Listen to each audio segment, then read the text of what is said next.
Wish. Aladdin Retold. A tale in the Romance, a medieval fairy tale series. Written by Demelza Carlton. Autonarrated by AI Charlotte from Google. 1. Maram wasn't sure she could think of any creature she disliked quite as much as a camel. They smelled like a carpet some drunkard had mistaken for a toilet, were about as comfortable to ride on as a bag of rocks, and they made noises reminiscent of a rutting man in the throes of the most violent lust imaginable. Actually, they were exactly like a lust-crazed man. The same hard muscle, the same sounds, and after a particularly energetic night, they didn't smell much better than a camel. But the camel's look of disgust and habit of spitting in front of her made it less attractive than a well-muscled, naked man, who would give her some pleasure, while the camel only made her backside ache. And the matted carpet of fur upon its back seemed to drink the desert sands and rub it into her clothing when she wasn't watching. Thank the heavens it was a short journey from the port to the city, where her father's palace was waiting. And a bath, an unheard-of luxury in some of the places she'd visited this trip. Oh, they'd had tubs and water and knew how to wash, but a bathhouse where a lady might immerse her whole body or share that space with her lover. They'd looked at her like she was mad. Perhaps she was, Maram reflected. Normal princesses stayed in their father's palaces until they reached an age to marry, when they meekly accepted the husband their fathers chose for them. They spent most of the rest of their lives on their backs, conceiving or giving birth to children to ensure the succession of their husband's line. A life spent in bed, their every need seen to by a host of servants. No need to travel or sit on a camel. Or even lift an eyebrow to seduce their husbands, who came to their beds every night without fail. A small smile found its way onto Maram's face. Well, most nights they went to their wives. Some nights, they fell under the spell of a foreign princess and spent a glorious night trying to please the princess instead. Skills they could then use on their wives, or at least Maram hoped they would. Just because those married princesses lived an easy life, didn't mean they shouldn't enjoy their husbands' attentions. Childbirth wasn't an easy matter, or so she'd heard, never having experienced it for herself. So if she borrowed their husbands for a night, willingly, always willingly, for men were weak and weaker still when subject to the strength of her seductive magic, she returned them with improvements she hoped their wives appreciated. An enchantment of her own design, that ensured they gave pleasure to any woman they bedded. She had not yet worked out how to eliminate the faint blue glow that enveloped their man parts while the spell was active, but perhaps it did not matter, for surely their wives had seen enough of them not to need to look too closely. Maram had certainly not heard any complaints from her lovers or their wives. And her father reaped the benefits, in strategic trade agreements, alliances and other political favors his ambassadors asked for, but she ensured. She lifted her hood so that she could see Elson, the ambassador she'd accompanied on this trip. He rode at the front of the camel train, of course, proud of his successful mission. Maram didn't begrudge him his pride, even if his success was mostly due to her. Other ambassadors had made her job more difficult. Hassan, the first ambassador she'd accompanied, had tried to force himself on her more than once, refusing to allow her to do what her father had sent her to do.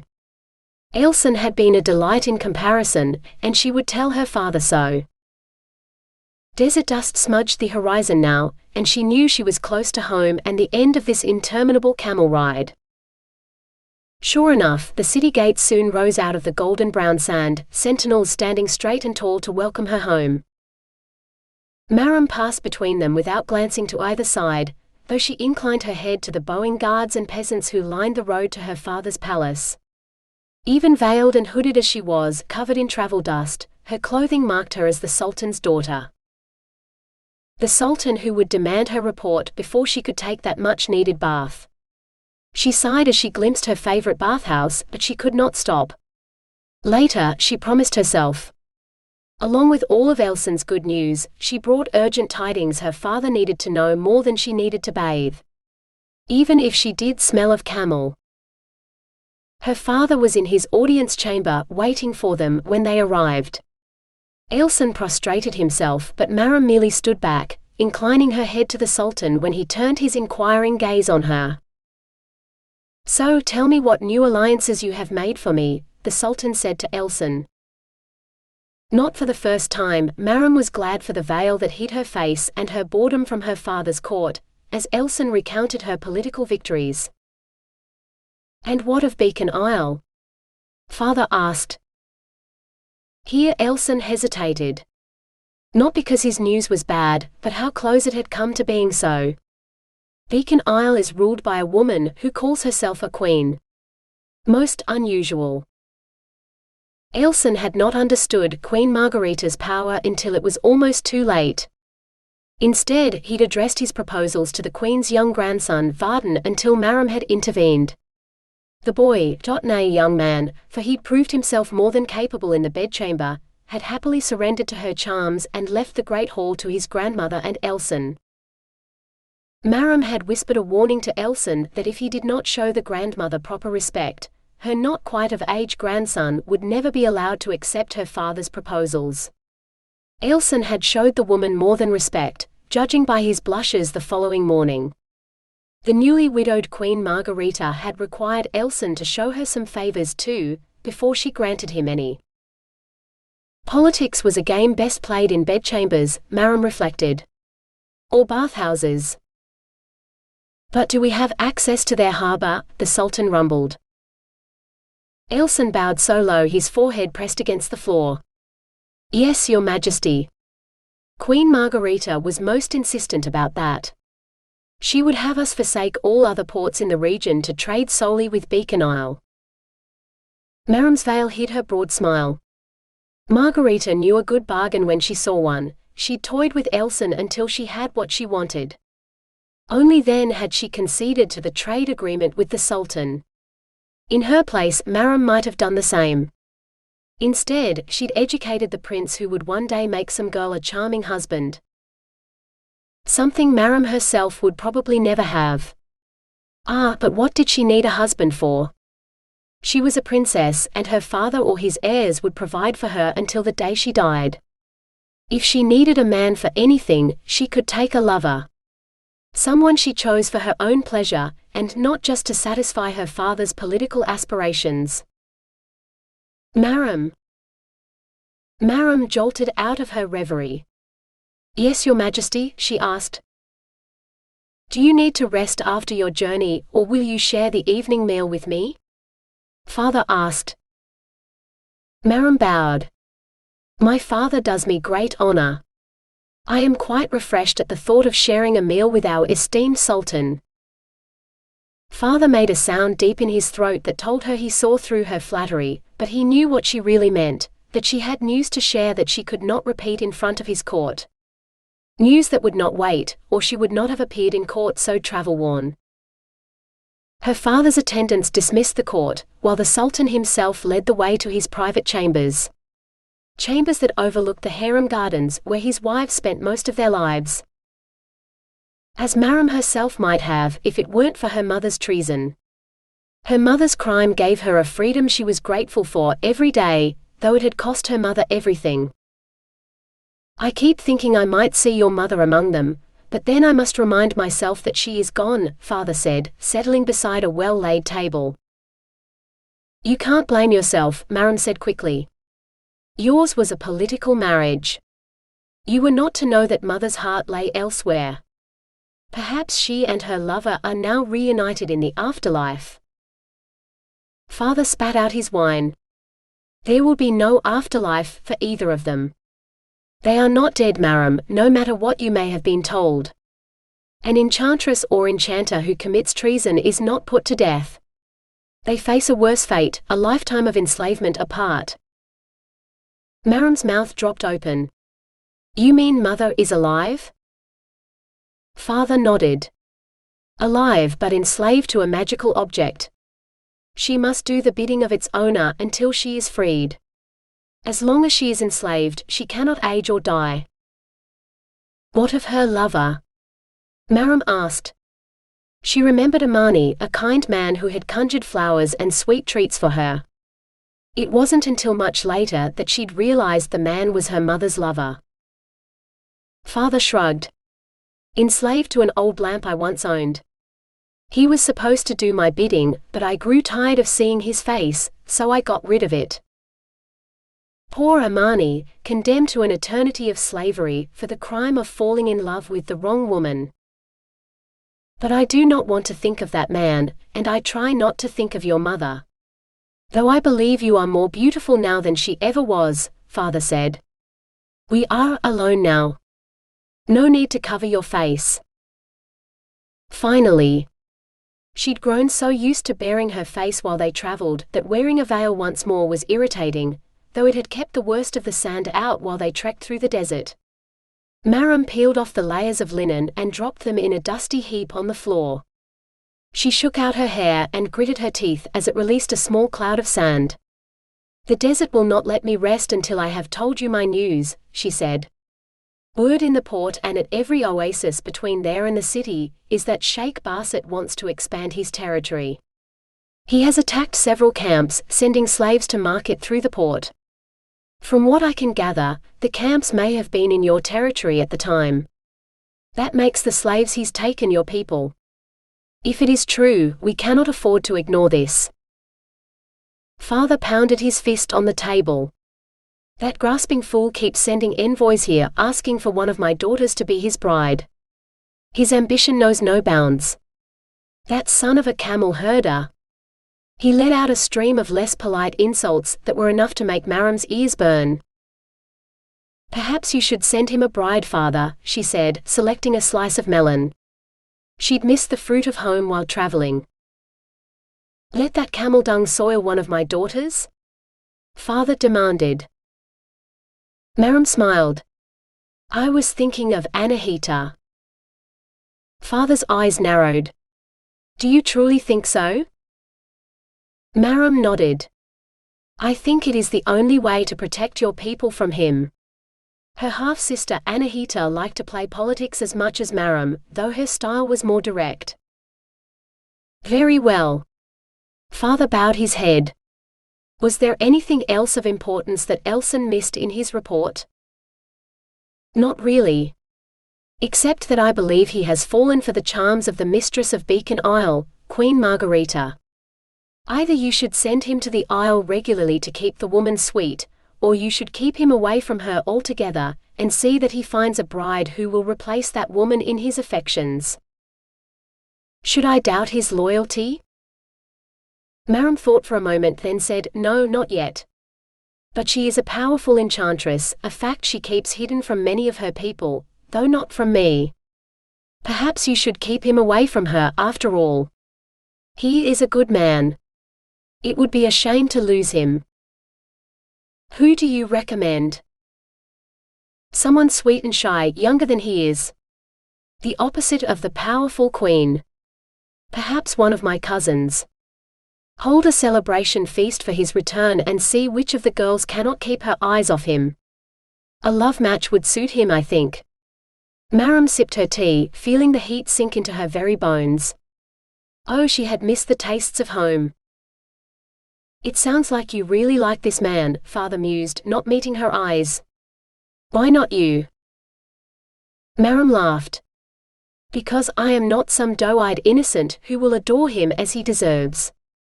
Besides, what would I do with a husband? I can't imagine he would allow me to travel to foreign countries, negotiating trade agreements for you.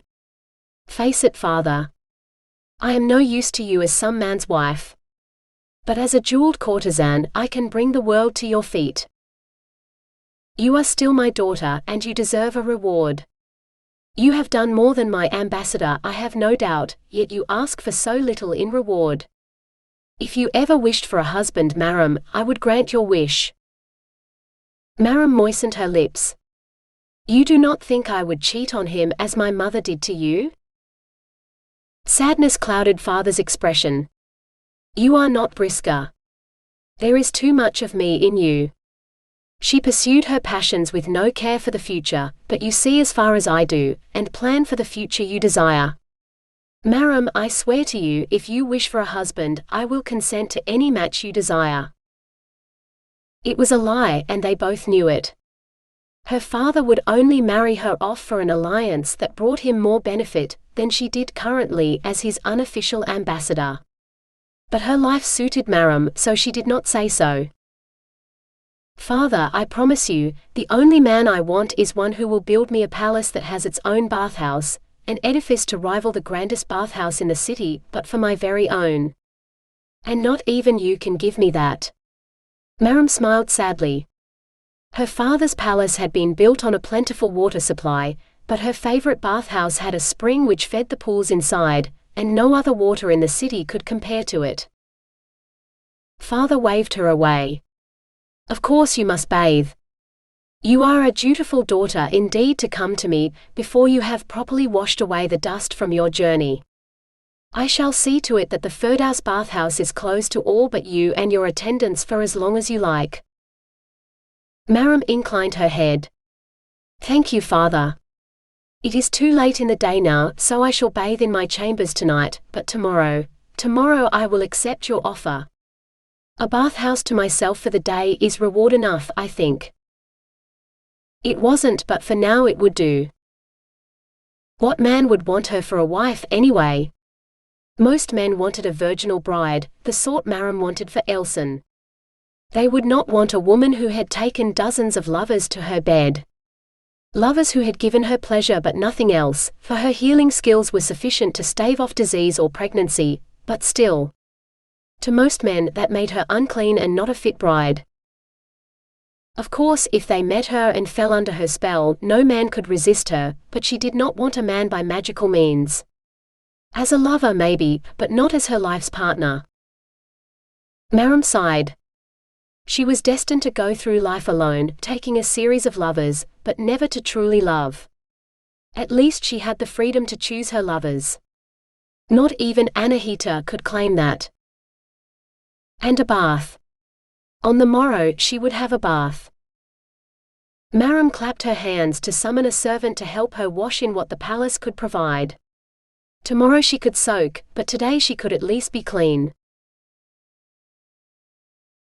2. I can make you rich beyond your wildest dreams.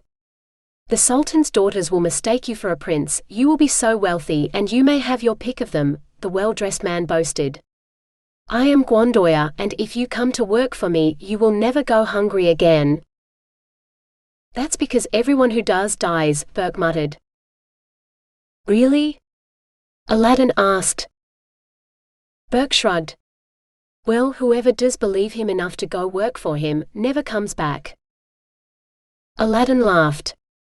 Well, if I went to work for him, amassed a fortune and married some princess, I wouldn't come back either. Who wants to sit around all day in an alley that stinks of piss? That's because they stable the camels here. I worked there once. Evil things, camels.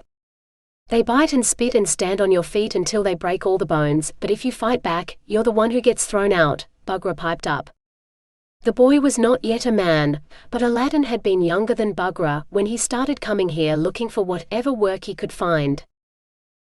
What about you, boy? Gwandoya asked, pointing at Bugra.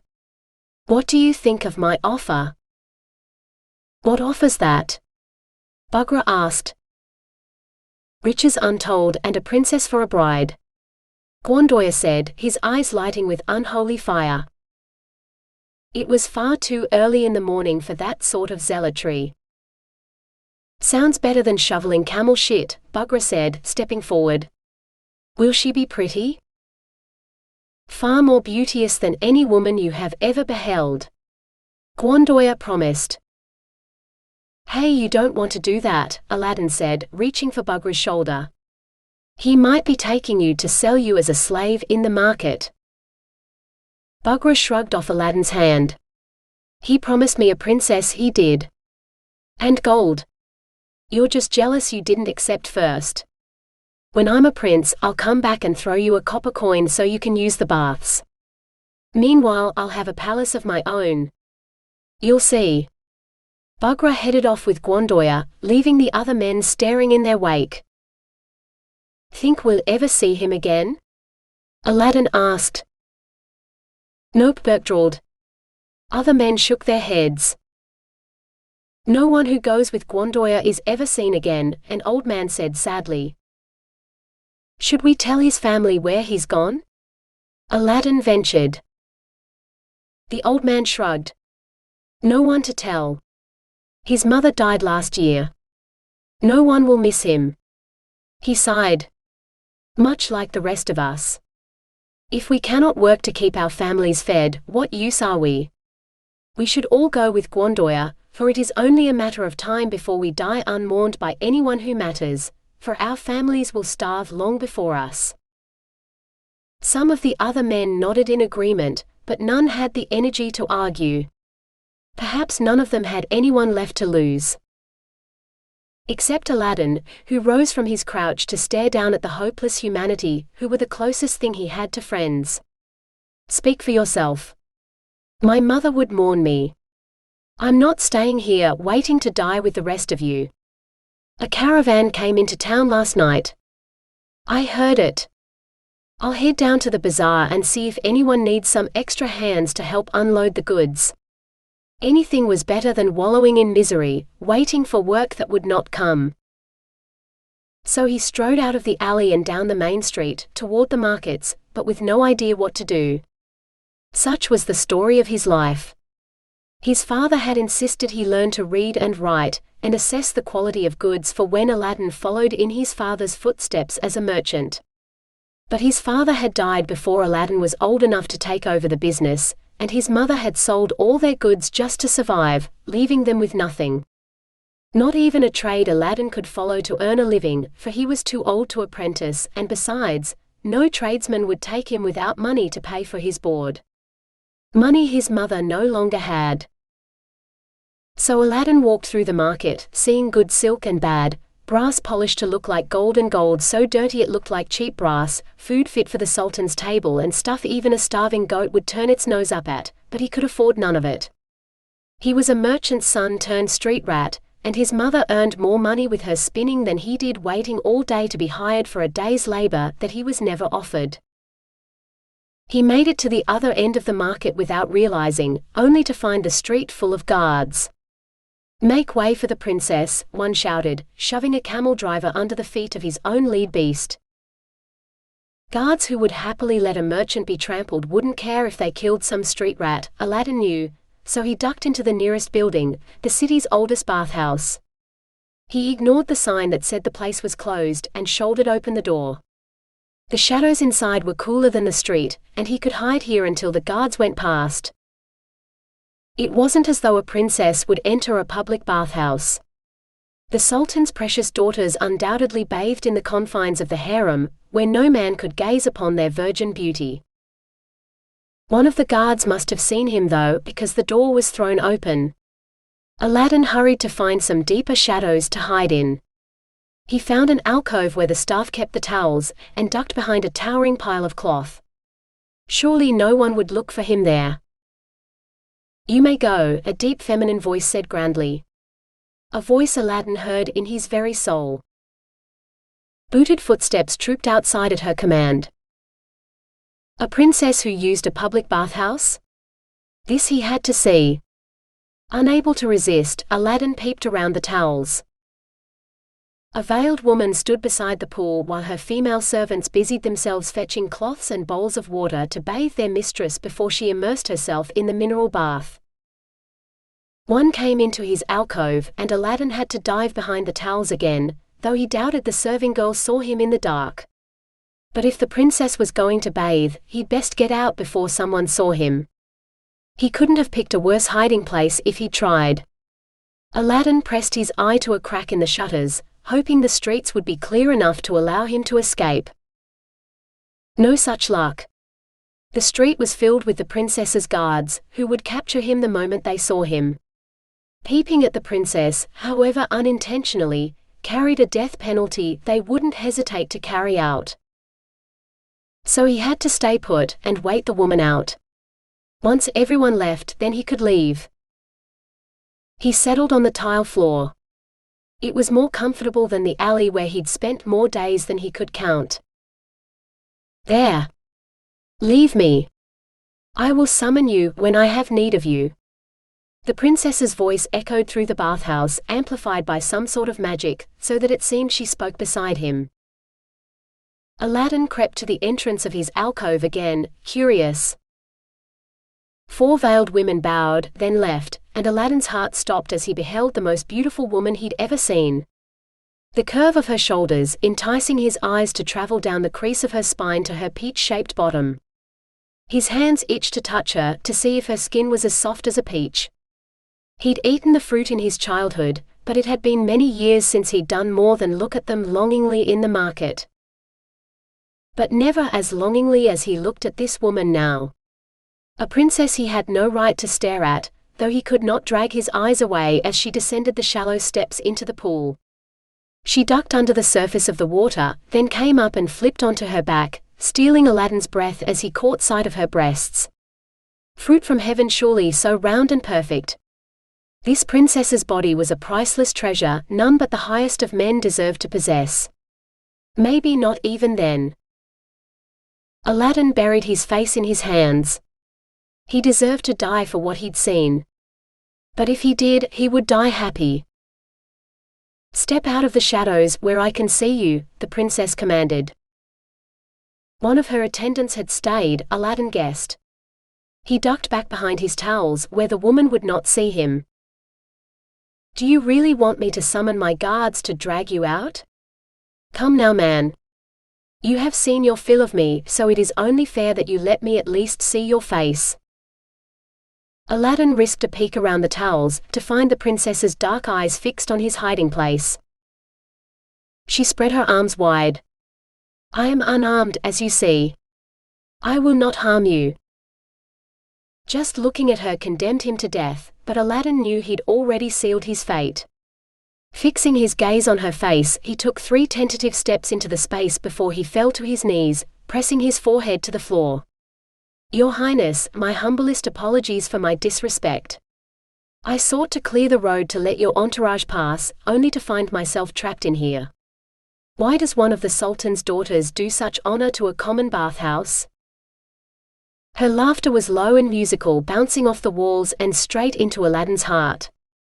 He never reacted this way to anyone. "This is no common bathhouse. This is the first bathhouse built in the city by one of my ancestors. Better than anything in the palace, I assure you." It was Aladdin's turn to laugh, and the walls boomed the sound back at him. He clapped a hand over his mouth, but it was too late. Anyone outside had surely heard him. The princess did not sound worried. "They won't come in unless I call. They are my attendants, and they serve me." "What kind of princess are you?" he burst out. "The sort who entertains men alone if it pleases her, who prefers this bathhouse to the shallow pools in the harem. The Sultan has many daughters, and we have our own talents. Some of us are not destined for marriage alliances." She sounded almost bitter at this. "Any man who saw you would be a fool not to beg for your hand," Aladdin said. "Most men prefer other parts of my body to my hands," the princess said dryly. Aladdin lifted his startled gaze to her face. "But I thought—" Pain appeared in her eyes. "I am Princess Maram, a courtesan from the Sultan's court, who accompanies our ambassadors to far-off countries. Sometimes I persuade the men of other royal houses to look favorably on my father's proposals. Most men find my body hard to resist, though you don't seem to struggle. Why is that? Do you prefer men?" Aladdin's face reddened. "Your Highness, your beauty is irresistible indeed, but I am a humble spinner's son. I have grown used to not having things I desire, however ardently." As if to remind him that he had not eaten since the previous day, his stomach gave an alarming rumble. Princess Maram's eyes narrowed. "Yasmin, have food and refreshments brought for 2, she called. "Yes, Your Highness," came a voice from the entrance hall, but the girl did not appear. Aladdin allowed himself to breathe again. "You are too magnanimous, Your Highness." She smiled. "No, I'm quite selfish, actually. I am accustomed to having men stare at me hungrily because they desire me, not because they are starving, therefore your hunger must be satisfied. What is your name, spinner's son? Aladdin, he choked out. Aladdin, which means excellence and faith. A name you share with the sultan who commanded that this bathhouse be built. I think there is more to you than being a simple spinner's son. Maram's eyes seemed to see into his very soul, and Aladdin was helpless to stop her. For the first time he forced himself to meet her gaze squarely. Forgive my impertinence, princess, but I am no more and no less than my mother's son. She smiled. And I am my mother's daughter, which defines me more than you know. I will forgive you if you will forgive my poor choice of words. Aladdin bowed his head to the floor once more. There is nothing to forgive, Your Highness.